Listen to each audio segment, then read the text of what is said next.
I'm Chase Briscoe, driver number 14 Ford Mustang for Stewart Haas Racing, and you're watching William Blackwell on YouTube.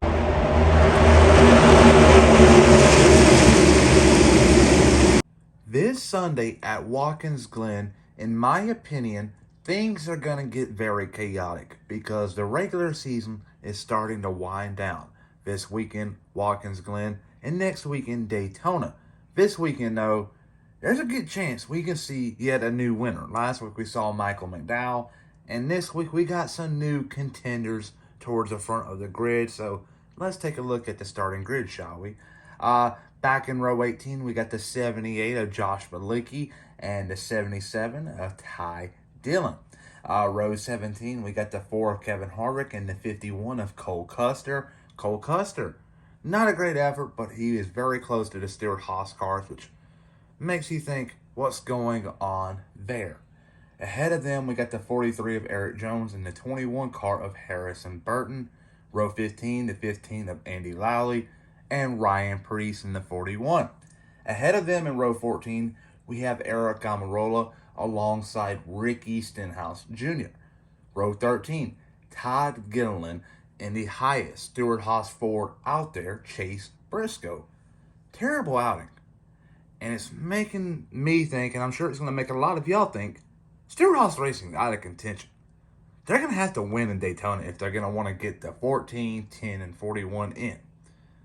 More than likely, it's only going to be one Stewart Haas car in the playoffs, and it's going to be Kevin Harvick, unless there's back-to-back winners, which is likely.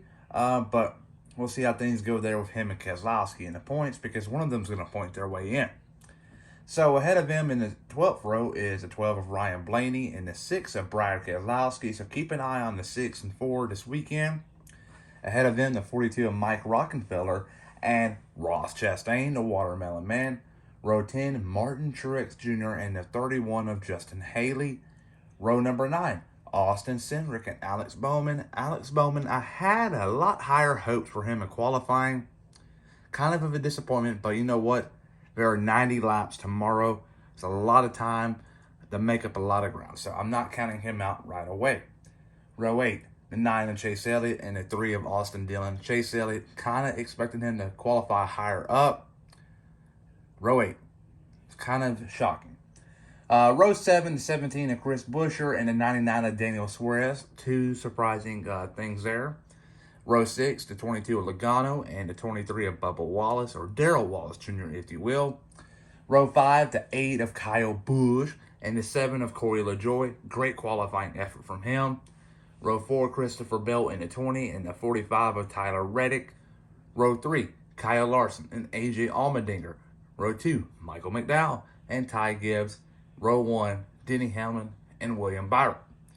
So if you're looking at it from the perspective I am, within the first 7 rows, we got Daniel Suarez, Bubba Wallace, Corey LaJoie, AJ Allmendinger, and Ty Gibbs.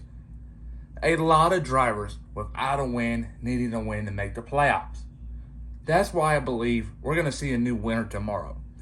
And the greatest driver, I believe, on the longer run is going to be the 54 car of Ty Gibbs. And that's why I think Ty Gibbs is going to win tomorrow's Cup race at the Glen. Please like and subscribe.